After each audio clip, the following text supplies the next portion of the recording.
اسلامی مہینے جتنا بھی ہیں ہر مہینے کے ساتھ کوئی نہ کوئی اسلامی تاریخ کا جلیل القدر واقعہ سانحہ حادثہ ضرور وابستہ ہے. یعنی تاریخی اعتبار سے الحمدللہ مسلمان پر امید رہیں کیونکہ الحمدللہ ہماری تاریخ روشن تاریخ ہے. ہم جب اپنی تاریخ کو پڑھتے ہیں تاریخ اسلام کو تو کہیں ہمیں سر نہیں جھکانا پڑتا کیونکہ ہماری تاریخ جو وابستہ اس ذات پاک کے ساتھ ہے جو ذات پاک بے نظیر و بے مثال ہے. کیونکہ تاریخ کا جو ورق بھی اٹھائیں چلتے چلتے پہنچتا تو حضور کی ذات تک ہے. تاریخ اسلام کا کوئی نہ کوئی واقعہ ہر مہینے کے ساتھ وابستہ ہے. شوال المکرم کے مہینے میں جو ایک عظیم واقعہ پیش آیا وہ ہے جنگ احد کا واقعہ. غزوہ احد، جنگ احد. چونکہ یہ جو غزوات ہیں دین اسلام میں یا سرایا ہیں یہ ساری کی ساری الحمدللہ دین اسلام کی سربلندی کے لیے اعلاء کلمت اللہ کے لیے اور حق کے لیے لڑی گئی ہیں. جتنی بھی جنگیں ہیں جتنے بھی غزوات ہیں جتنے بھی سرایا ہیں اور ان غزوات کو ان جنگوں کو ان سرایا کو ان مغازی کو مسلمان اگر صحیح معنی پڑھیں اور مطالعہ کریں اور ان سے سبق حاصل کریں تو مسلمان ایک بار پھر جو ہے وہ ترقی کر سکتے ہیں، ترقی کی راہوں پہ گامزن ہو سکتے ہیں اور عزت کی زندگی گزار سکتے ہیں. ان کا سر فخر سے بلند ہو سکتا ہے. یہ وہی عظمتیں بحال کر سکتے ہیں جو ان کی عظمتیں تھیں. یہ عظمت رفتہ اگر بحال کرنا چاہیں تو پھر یہ غزوات کو پڑھیں، یہ سرایا کو پڑھیں، یہ مغازی کو پڑھیں، پھر اس کے مطابق عمل کریں. لیکن بڑی معذرت کے ساتھ آج ہم جو ہے وہ کسی کہانیوں سے ہی فارغ نہیں ہوتے. ڈائجسٹ پڑھنے سے، ناولز پڑھنے سے، ڈرامے پڑھنے سے، فلمیں دیکھنے سے، ڈرامے دیکھنے سے ان چیزوں سے فارغ نہیں ہوتے. تو ہم مسلمان کیسے مغازی پڑھیں گے، غزوات کو پڑھیں گے؟ ایک ہوتا ہے غزوہ، ایک ہوتا ہے سریہ. اسے بھی سمجھنا چاہیے. غزوہ وہ ہوتا ہے جس کے سپاہ سالار خود حضور، یعنی جنگ کے جو لشکری ہیں ان سب کی قیادت کرنے والے، سب کی سربراہی کرنے والے حضور ہوں، اسے کہتے ہیں غزوہ. اگر میرے آقا کسی صحابی کو سپاہ سالار بنا کر بھیجے تو اسے کہتے ہیں سریہ. غزوہ اور سریہ یہ جو رمضان المبارک کے اندر جنگ بدر کا بیان ہوا یہ بھی غزوہ تھا. اس کی بھی قیادت خود حضور فرما رہے تھے، سربراہی خود آقا فرما رہے تھے، سپاہ سالار خود حضور تھے. اور یہ جو جنگ احد ہے شوال المکرم میں لڑی گئی یہ بھی غزوہ ہے. اس کی سربراہی، اس کی قیادت، اس کی لیڈنگ بھی خود سرکار فرما رہے ہیں. جس جنگ کے لیڈر، جس جنگ کے سربراہ، سپاہ سالار، قائد میرے آقا ہوں، بتائیے اس کی شان کس قدر نرالی ہوگی، وہ کتنا انوکھی جنگ ہوگی، وہ کتنا نرالی جنگ ہوگی، اس کی شان کس قدر اعلیٰ ہوگی جس کی سرپرستی کرنے والے، جس کی قیادت کرنے والے خود میرے آقا ہوں گے، سپاہ سالار کو حضور. حضرات گرامی، جنگ احد جو ہے یہ ایک اسلام کا الحمدللہ روشن باب ہے. دین اسلام میں لڑی جانے والی جنگیں بہت ہیں لیکن جنگ احد میں یہ اعزاز حاصل ہے کہ خدا آقا اس میں شریک تھے. اور صحابہ کرام کی جان ساری، صحابہ کرام کی جان بازی کو اگر دیکھا جائے نا تو صحابہ کرام خدا کی قسم بڑی دلیری کے ساتھ، بڑی جرت کے ساتھ، بڑی بے باکی کے ساتھ، بڑی شجاعت کے ساتھ اس میدان احد کے اندر لڑتے رہے، داد تحسین دیتے رہے اور دین اسلام کو سر فخر سے بلند کرتے رہے. اس لیے صحابہ کرام علیہم الرضوان کیوں نہ مطلب کہ داد شجاعت دیتے کہ سرکار خود جو تشریف فرما تھا. اس جنگ کے اندر نمایاں کردار اور نمایاں کارنامے جس ہستی نے سر انجام دیے وہ حضور کے چچا حضرت سیدنا امیر حمزہ جنہیں اسد اللہ کہا گیا. کیا کہا گیا؟ اسد اللہ، اللہ کے شیر حضرت سیدنا امیر حمزہ رضی اللہ تعالی عنہ، سید الشہداء کا جنہیں لقب ملا.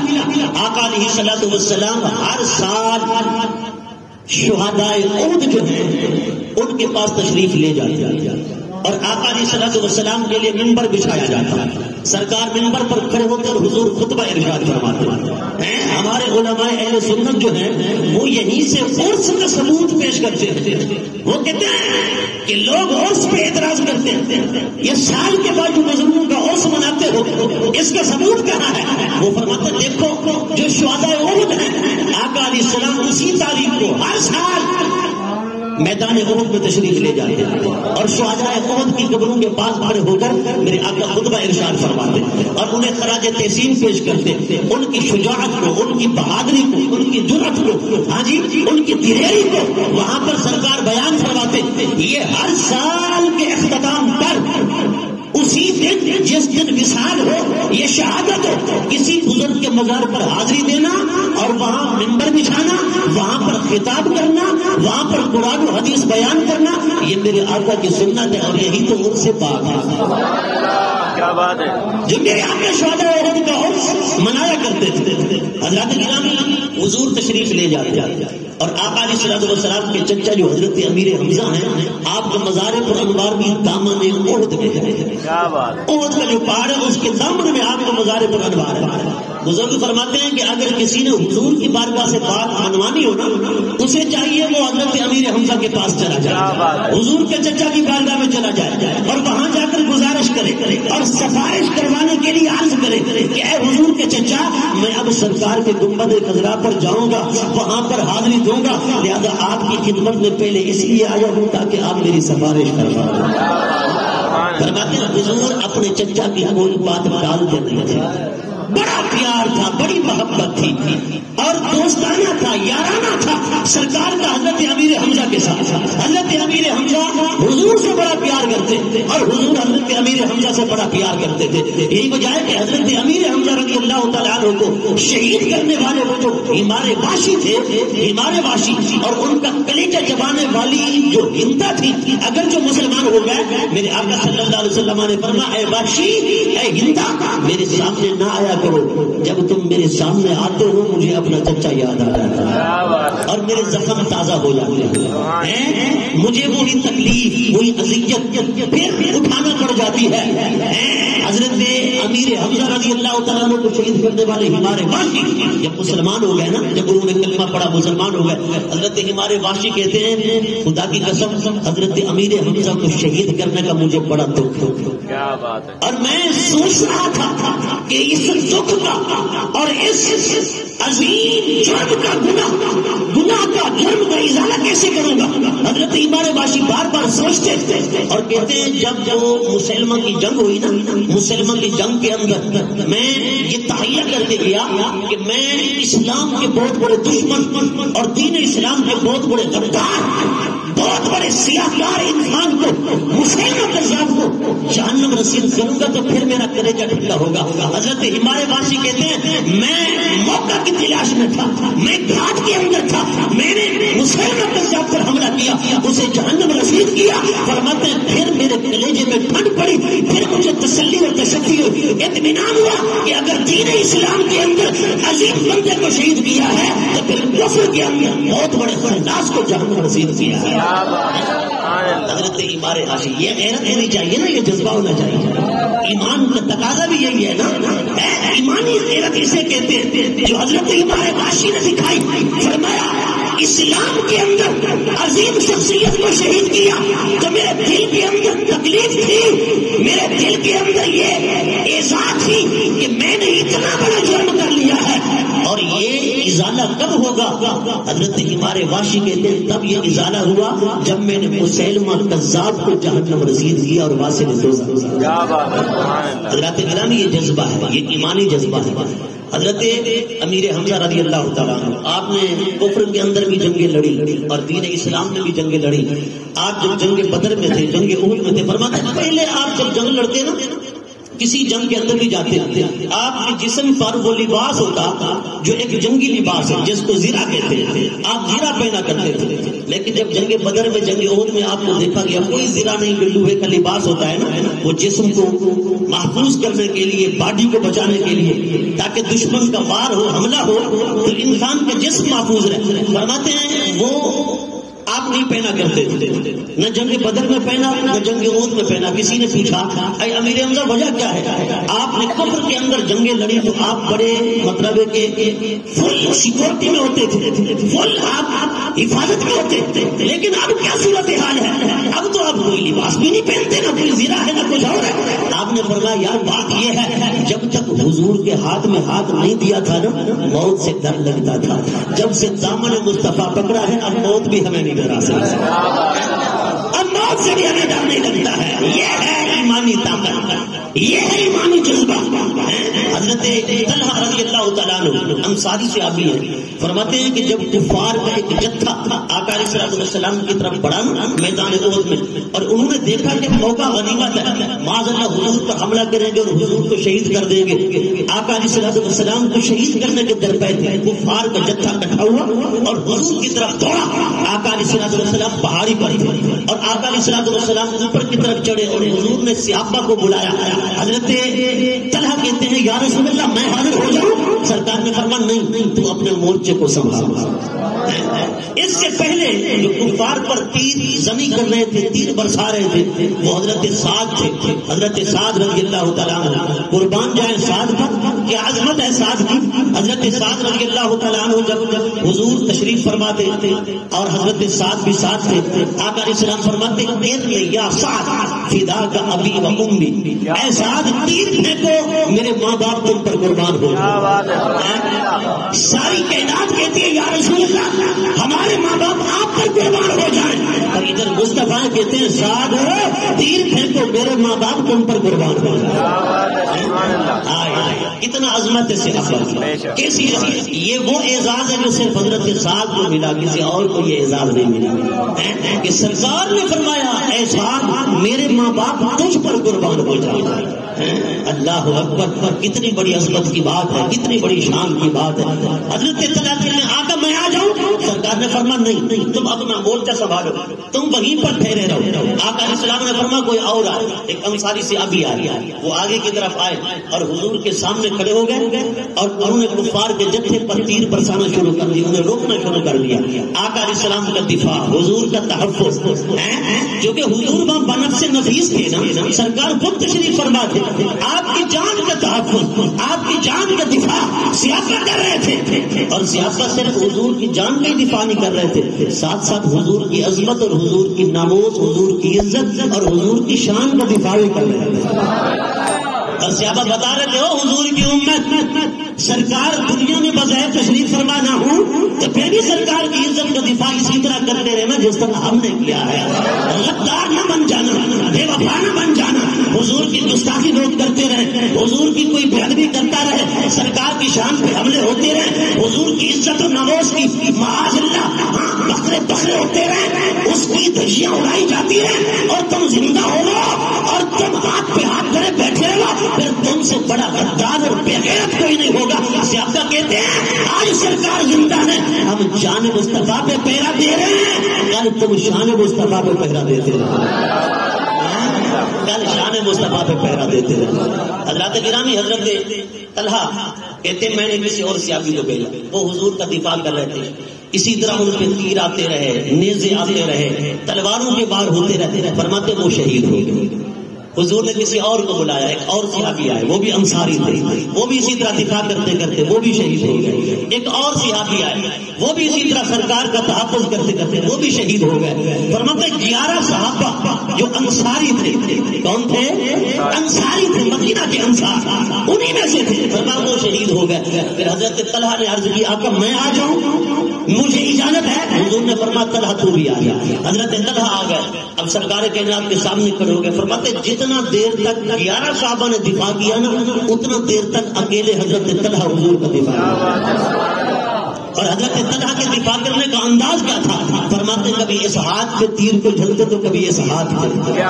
فرماتے جب دونوں ہاتھ شل ہو گئے، بازو شل ہو گئے، جب ان کو اٹھانے کی طاقت نہ رہی، طاقت نہ رہی، زخموں سے چور چور تھے، فرمایا حضرت طلحہ نے اپنے سینے کو پیش کر دیا اور سینے پہ تیر چلنے لگے. فرمایا میرا سینہ تو سلی ہو جائے پر مصطفیٰ پر آنچ نہیں آنے دوں، حضور پر آنچ نہیں آنے دوں گا. فرماتے پھر اپنی پشت کو پیش کر لیا. حضرت طلحہ اسی طرح پھر اور صحابہ بھی آ گئے. غرض یہ کہ حضرت طلحہ شہید تو نہ ہوئے لیکن آپ کا جسم زخموں سے چور چور ہو گیا. یہی حضرت طلحہ ہے. جب کبھی تذکرہ ہوتا جنگ احد کا، حضرت ابوبکر صدیق فرماتے جب میدان احد کا تذکرہ ہوتا تو حضرت ابوبکر کی آنکھوں میں آنسو آ جاتے. آپ فرماتے یار جنگ احد کا سارا دن تو طلحہ کے نام ہے. جتنا جرأت، دلیری، بے باکی، نڈر پن، شجاعت کے ساتھ حضرت طلحہ نے میرے آقا کا دفاع کیا ہے، فرما کسی کو یہ اعزاز نہیں ملا ہے. اس لیے ہم سارا دن حضرت طلحہ کے نام کرتے ہیں کہ یوم احد کی لڑائی ہے ہی طلحہ کے نام. اور حضرت طلحہ کا ہاتھ کبھی ہاتھ میں لے کر حضرت سیدنا مولا علی کرم اللہ تعالی وجہ الکریم علی المرتضی مولا کائنات ہاتھ میں لے کر حضرت طلحہ کے ہاتھ کو دیکھتے. وہ شل ہاتھ تھا نا، اس کے اندر طاقت زیادہ نہیں تھی، وہ شل ہاتھ تھا. اسے ہاتھ میں لے کر چومتے، چوم کر آنکھوں پہ لگا. اور حضرت طلحہ کہتے اے علی آپ تو علی ہیں، آپ ایسا نہ کیا کریں. حضرت علی کی آنکھوں میں آنسو آ جاتے. آپ فرماتے اے طلحہ ہے تو بھی اشرا مبشرہ میں سے ہوں، میں بھی اشرا مبشرہ میں سے، پر مجھے اعزاز حاصل ہے میں خلفائے راشدین میں سے ہوں. اے طلحہ اگر علی کا بس چلے، علی کا بس چلے تو جیسے مجھے حضور نے افضل قرار دیا تھا میں تجھے افضل قرار دے دوں. مجھے تجھے نہیں پتا یہ وہ ہاتھ جو میرے مصطفیٰ کی عزت کے لیے قربان ہو گیا، تو اس ہاتھ کو میں کیوں نہ چنوں. یہ صحابہ کی. آج تو ہم دور بھاگتے ہیں نا، ایسے بندے سے دور بھاگتے ہیں جو حضور کی عزت و ناموس کا دفاع کرے. کہتے ہیں کہ ہم نہ پکڑے جائیں. آج دیکھیں نا کوئی ملک کی سرحد پہ قربان ہو جائے، ملک کی سرحد پہ ہوتے ہیں نا لوگ قربان، سپاہ قربان ہوتی ہے نا ملک کی سرحد پر، اس کے ماں باپ فخر کرتے ہیں، کہتے ہیں ہمارا بیٹا جو ہے ملک کی حفاظت کرتے ہوئے شہید ہو گیا. ملک کی سرحد کی حفاظت کرتے ہوئے کیا ہو گیا؟ شہید ہو گیا. ہمارا سر فخر سے بلند کر لیا. تو یار اگر ملک کی سرحد پہ کوئی شہید ہو جائے وہ سر فخر سے بلند کر جاتا ہے تو مصطفیٰ کی عزت پہ قربان ہو جائے وہ بدنام کیا جاتا ہے. اور جو ملک کی سرحد کی حفاظت کرے وہ تو ہے شہید. اور میں نے کہا جو حضور کی عزت کی حفاظت کرے، اور تمہارے نزدیک وہ کیوں قاتل ہے جو ملک کی سرحد کی حفاظت کرنے والے ہیں؟ ان کے ماں باپ کہتے ہیں ہمارا بیٹا ملک کی سرحد کی حفاظت کرتے ہوئے قربان ہو گیا، ہمارا سر فخر سے بلند کر دیا. اگر انہیں کہا جائے حضور کی عزت پر بھی کبھی کسی بیٹے کو قربان کر دو تو وہی کہتے ہیں یہ تو دہشت گردی ہے، یہ تو دہشت گردی ہے. وہ رنجی کیوں ہے؟ تمہیں ملک مصطفیٰ کی عزت سے زیادہ پیارا ہے. جب وہ مولوی کہہ رہے تھے ملت از وطنست، کہ ملت از وطنست، قلندر لاہوری نے فکر پیش کی، انہوں نے کہا اللہ اکبر، انہوں نے کہا جی یہ جو دین ہے نا یہ وطن سے بنتا ہے. قلندر لاہوری نے کہا وہ مولوی تو نے سب کل کر لیا، داڑھی بھی لکھا لی، جبہ بھی پہن لیا، اور تو نے مدرسے بھی بنائے، مسجدیں بھی بنائی، شیخ القرآن شیخ الحدیث بھی بنا، کتابیں بھی پڑھائی، علم بھی پڑھایا، لیکن ابھی تک مزاج شریعت کو نہیں سمجھا. ملت از وطنست نہیں ہوتی، دین وطن سے نہیں بنتا، وطن دین سے بنتا ہے. اگر دین وطن سے بنتا ہوتا تو میرے نبی کبھی مکہ نہ چھوڑتے.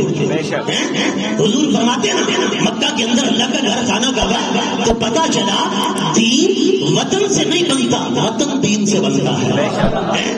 پہلے عزت دین کی ہے، پہلے عزت حضور کی ہے.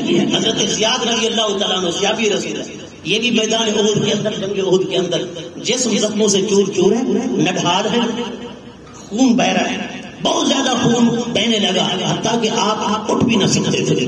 ایک سیاسی آئے کہتے ہیں کچھ آپ کو پیش کریں، انہوں نے کہا نہیں کچھ نہیں چاہیے، بس کندھوں پہ اٹھاؤ مجھے حضور کی بارگاہ میں لے جاؤ، آخری سانسیں میں چاہتا ہوں بس یہ حضور کے قدموں میں جاؤں اور میری سانس پرواز کروں. میری روح نکلے تو مصطفیٰ کے قدموں میں نکلے، آقا کے قدموں میں نکلے، بس حضور کی بارگاہ میں لے جاؤ۔ فرماتے ہم نے ہاتھوں میں اٹھایا اور حضور کی بارگاہ کی طرف چلے۔ خدا کی قسم آج ہمارے پاس دل و دماغ بھی ہوتا ہے، طاقت بھی ہوتی ہے، سب کچھ ہوتا ہے، لیکن آداب کا پتہ نہیں، نہ آداب بارگاہ مصطفیٰ کا پتہ، نہ آداب قرآن کا پتہ، نہ آداب دین کا پتہ، کچھ بھی نہیں ہے۔ شطر بیمار ہے، بے لگام ہے، بے ڈھنگے ہیں، کچھ بھی پتہ نہیں ہمیں۔ ویسے دیکھیں تو ہم اپنے آپ کو عقل کل سمجھتے ہیں، ہم کہتے ہیں جی بس سب کچھ ہم ہے، لیکن آداب دین کا کچھ پتہ نہیں۔ میں نے کہا سیاست سے سیکھو، جسم زخموں سے چور چور ہے، نڈال ہے، لیکن حضور کی بارگاہ کے قریب پہنچے نا، انہوں نے کہا صحابی سے یاد اٹھا رہے تھے نا، اس کو کہا مجھے اتار دے۔ اس نے کہا حضور کی بارگاہ قریب پہنچا دیتا ہوں۔ کہا کہ نہیں مجھے اتار دے۔ کہا کیسے جائے گا؟ اس نے کہا تجھے نہیں پتا ادب گاہیست زیر آسمان آزاد شدہ زد کر نفس بن کر دمی آیت جنید و بایزید فرمایا یا اتار دے۔ کیا کیسے جائے گا؟ کہ اپنے آپ کو گھسیٹ گھسیٹ کر جاؤ۔ اللہ اکبر۔ انہوں نے اتار دیا تو انہوں نے اپنے جسم کو زمین سے رگڑا، گھسیٹا، گھسیٹ گھسیٹ کر حضور کی بارگاہ تک پہنچے اور سر حضور کے قدموں میں رکھا۔ حضرت زیاد وہیں پر روح پرواز کر گئی۔ آقا علیہ السلام نے فرمایا وہ دیکھو زیاد کی سواری جنت میں جا رہی ہے۔ ایک اور صحابی حضرت حنظلہ، پہلی رات شب ظفر، اللہ اکبر، ادھر سے جہاد کا اعلان ہوا تو وہ اٹھے، تلوار اٹھائی۔ ان کی اہلیہ نے کہا کہاں جا رہے ہو؟ تو نے اعلان نہیں سنا؟ حضور نے جہاد کا اعلان کرایا ہے۔ وہ مؤذن رسول بلال حبشی الجہاد الجہاد الجہاد کی صدا مدینہ کی گلیوں میں لگا رہا ہے، ہم نے جہاد کے لیے جانا۔ کہا شب ظفر پر پہلی رات ہے، کہاں جاتے ہو؟ اس نے کہا اے میری زوجہ، اے میری اہلیہ سن، تیرے ساتھ میرا عقد نکاح ہوا ہے، لیکن تیرا شوہر بعد میں ہوں، رسول اللہ کا غلام پہلے ہوں، حضور کا غلام پہلے وہ وعدہ نبھانے دے، زندہ بچ گیا تو تیرا وعدہ نبھاؤں گا، ورنہ مصطفیٰ کے قدموں پہ جان قربان کر دوں گا۔ نبی حضرت حنظلہ ہے، میدان جنگ میں گئے، شہید ہو گئے، جسم کو تلاش کیا گیا، کہیں نہ ملا۔ فرماتے تھوڑی دیر کے بعد دیکھا تو جسم جو ہے وہ پانی کے اندر پورا ایسے جیسے کسی تالاب میں رکھا گیا تھا۔ فرماتے صحابہ ہم نے اٹھایا تو پانی کے قطرے ٹپکنے لگے۔ حضور نے فرمایا میرے غلاموں یہ تو غسیل الملائکہ ہے، اسے تو ملائکہ نے غسل دیا ہے، فرشتوں نے غسل دیا ہے۔ صحابہ کی جان نثاری تو دیکھتے اتنا بھی گوارا نہ کیا کہ غسل کر لیں، کہ حضور نے اعلان کیا ہو، حضور نے بلایا ہو اور میں غسل کرتا رہوں، میں نہاتا رہوں۔ فرمایا اتنا بھی دیر گوارا نہ ہو، کہیں یہ تاخیر جرم نہ بن جائے، کہیں یہ تاخیر گناہ نہ بن جائے۔ فرمایا حضور نے بلایا ہے تو فوراً حاضر ہو جاؤ۔ بس یہ فوراً حاضر ہونے کا اعزاز کیا تھا کہ انہیں فرشتوں نے غسل دیا۔ نام تو حنظلہ ہے لیکن لقب غسیل الملائکہ، حضور نے جو فرما دیا بس یہی مشہور ہو گیا۔ سیرت میں بھی یہی ہے، تاریخ میں بھی یہی ہے، حدیث میں بھی یہی ہے۔ تیرے منہ میں حضور کی زبان سے جو بات نکلی نا بس وہ ہو کے رہی، حضور نے جو فرما دیا، سرکار کی زبان پہ جو آ گیا ان کی کنجی ہے نا، سرکار جو فرما دیتے ہیں بس وہی ہو جاتا ہے۔